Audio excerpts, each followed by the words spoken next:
Alors, bonjour à tous et bienvenue dans cette nouvelle vidéo de Vertige des Mondes. Alors, comme vous le savez, sur cette chaîne, on ne fait pas énormément de vidéos parce qu'on veut prendre notre temps pour répondre correctement aux thèmes qu'on choisit. Donc,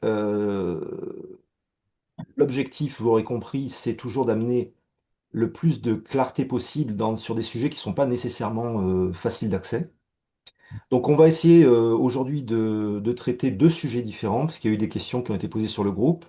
On va essayer de traiter deux sujets différents de manière concise et claire. Voilà. Alors, la première chose dont on va parler aujourd'hui, c'était une question qui nous a été posée, de savoir quelle est la différence entre la voyance et la médiumnité. Ça, c'est la première chose.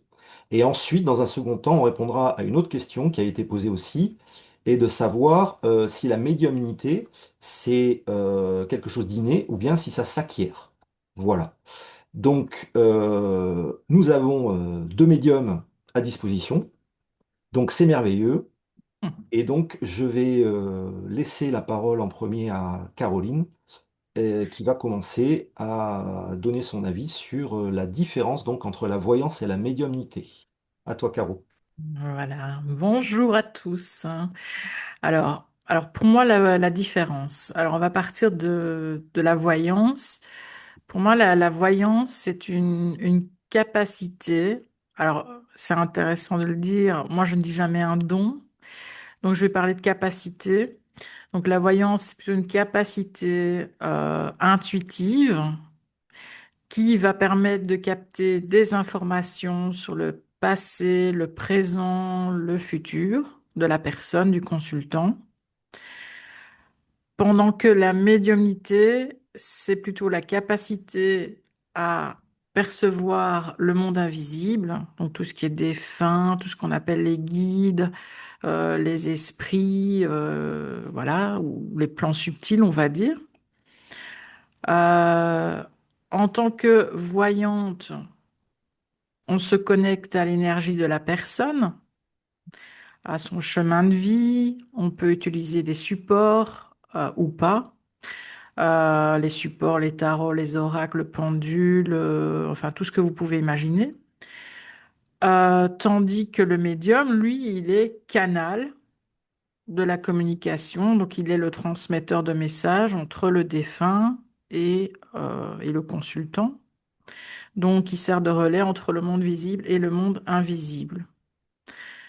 En voyance, alors le but, c'est d'apporter plutôt des éléments, euh, d'apporter une clarté dans une situation de vie pour la personne, de pouvoir anticiper certains événements possibles aussi en sachant que le consultant a toujours son libre arbitre et de pouvoir donner des conseils pour que le consultant puisse avancer au mieux sur son chemin en tout cas, tout en gardant bien entendu toujours son libre arbitre. Voilà.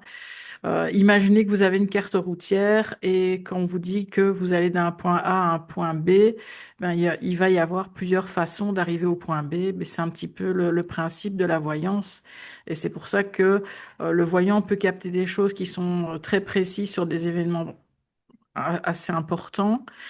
Mais certaines personnes mettront plus de temps à arriver à cette finalité que d'autres parce qu'ils vont emprunter des chemins un peu plus sinueux ou un peu plus droits. Enfin voilà. Donc chacun son libre arbitre.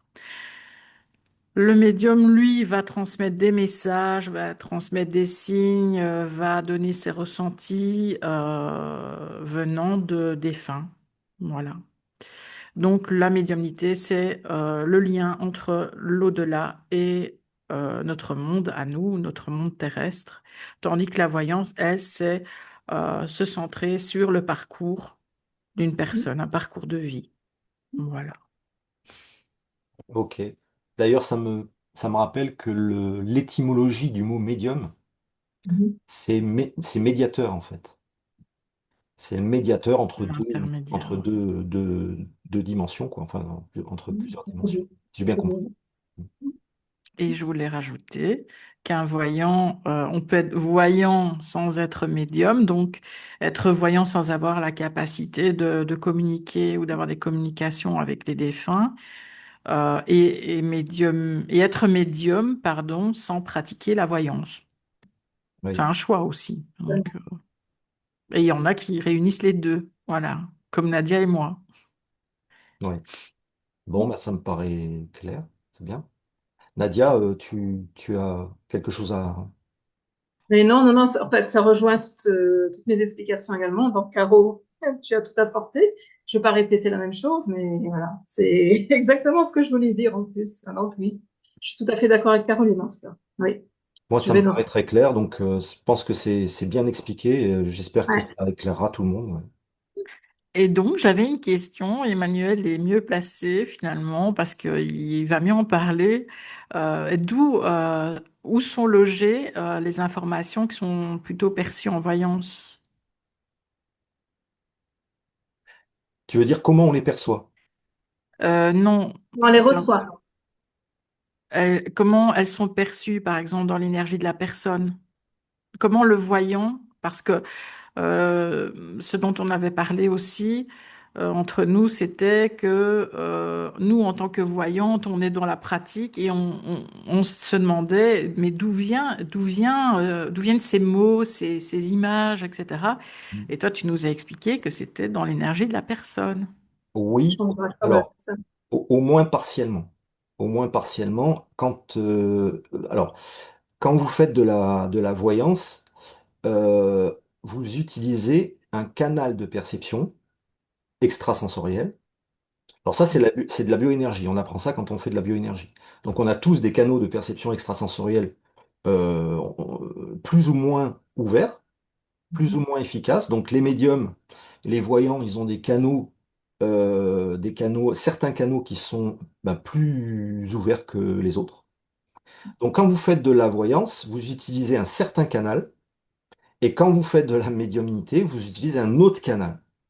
Et c'est pour ça qu'il y a une différence entre les deux. C'est pour ça qu'en fait, le résultat des perceptions ne fait pas appel aux mêmes tranches énergétiques, si on veut. Voilà. Donc c'est vraiment deux canaux différents. C'est comme si on disait sur le plan physique, ben, on va utiliser la vue pour voir et puis les oreilles pour entendre, quoi. C'est exactement Mhm. la même chose. Donc il y a un canal qui sert pour la voyance et puis un autre canal qui sert pour la médiumnité, qui s'appelle d'ailleurs le canal médiumnique. Pas compliqué, hein. On va pas chercher midi à 14h. Donc en fait, c'est pour ça que ça rejoint ce que tu disais, c'est-à-dire qu'il y a des gens qui font que l'un ou l'autre, et puis il y a des gens qui font les deux simplement parce qu'ils ont ces deux canaux-là qui sont ouverts, quoi. Voilà. Ok. Voilà. Emmanuel. Ah, merci. Bon, Merci. eh ben, alors merci toutes les deux, donc c'est impeccable. Et donc, on passe à la deuxième question. La deuxième question, donc, est-ce que la médiumnité, c'est réservé à des élus? Est-ce que c'est un don qui est comme ça? Ou est-ce que ça peut s'acquérir? Voilà, donc, laquelle de vous deux peut répondre à cette question? Mais je veux bien, oui, je veux bien commencer. Ah, vas-y. Ouais. Alors pour moi, la médiumnité, je vais dire, ça fait déjà, je vais prendre deux exemples, moi, et puis une expérience vécue avec quelqu'un d'autre, d'une autre personne qui voulait apprendre la médiumnité. Donc pour moi, pour ma part, la médiumnité ne s'apprend pas, mais pour autant, il est possible de travailler, de développer nos sens, des sens que l'on a déjà en soi. Les sens, c'est l'intuition et des sens extrasensoriels, pardon. Que puis-je dire? Si je prends mon cas à moi, personnellement, j'étais déjà avec ces capacités et non ces dons, je préfère dire les capacités ou facultés, petites, en percevant des choses, en entendant, voilà, de par la vision, etc. Mais pour autant, j'ai connu des personnes, récemment d'ailleurs, qui ont fait certains exercices, pensant apprendre la médiumnité pour communiquer avec les défunts, et n'en était pas, c'était pas le résultat final, mais ces personnes ont développé d'autres sens extrasensoriels, une intuition beaucoup plus développée, un clair ressenti, avoir peur parfois des informations de leurs défunts Mais ça s'arrête là en fait. C'était pas pour autant qu'elle devenait médium elle-même la personne. Elle pouvait pas communiquer et recevoir des personnes en consultation comme je le fais ou comme le fait Caroline ou d'autres médiums. J'ai envie de dire, euh, moi personnellement, je ne l'ai pas appris. C'est déjà en moi ces éléments. Je n'ai même pas cherché comment ça se passait, mais c'est revenu, ça s'est réveillé par rapport au décès de mon papa. Tout est revenu. Donc, est-ce que la médiumnité s'apprend? Alors, si on parle d'école, j'ai envie de dire non. Alors, est-ce qu'on peut développer d'autres sens, l'intuition et d'autres sens extrasensoriels? J'ai envie de dire oui. Maintenant, je ne fais pas partie des élus. C'est pas pour autant que je suis une élue, sinon ma vie serait autrement. Oui. Mais non, je ne fais pas partie des élus du tout. Donc, ce n'est pas réservé aux élus. C'est ce que je peux dire. Je ne sais pas si Caro peut apporter quelque chose, d'autres informations. Ah, je pense, bien sûr, si on croit aux vies antérieures, évidemment, qu'il y a certaines personnes qui vont naître avec une médiumnité qui est déjà très développée à la base. Et parce qu'on dit, j'entends souvent, tous les enfants sont médiums.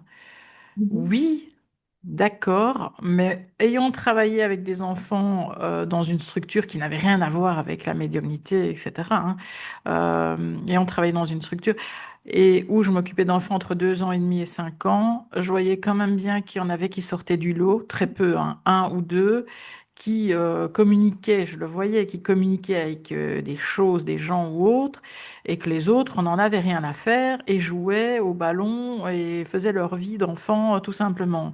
Donc, je pense qu'il y en a qui sont déjà hyper connectés dès le départ. Bien sûr, ils ont tous une intuition, enfin, assez développée et certainement des perceptions, hein, développées aussi plus qu'en étant adultes. Mais il y a quand même des enfants qui vont manifester ça beaucoup plus fortement par des visions, par des dialogues avec l'invisible, avec des rêves qui sont beaucoup plus forts que des rêves dits classiques, on va dire. Donc, oui, il y a des gens qui ont une prédisposition naturelle à ça. Qui, pour moi, alors, est-ce que c'est un héritage ou pas? Je parlerai pas d'héritage. Je parlerai peut-être d'un héritage par rapport à nos vies antérieures. Mais ça, c'est mon avis, hein. Maintenant, apprise, la médiumnité apprise, développée dans des écoles, moi, je n'y crois pas.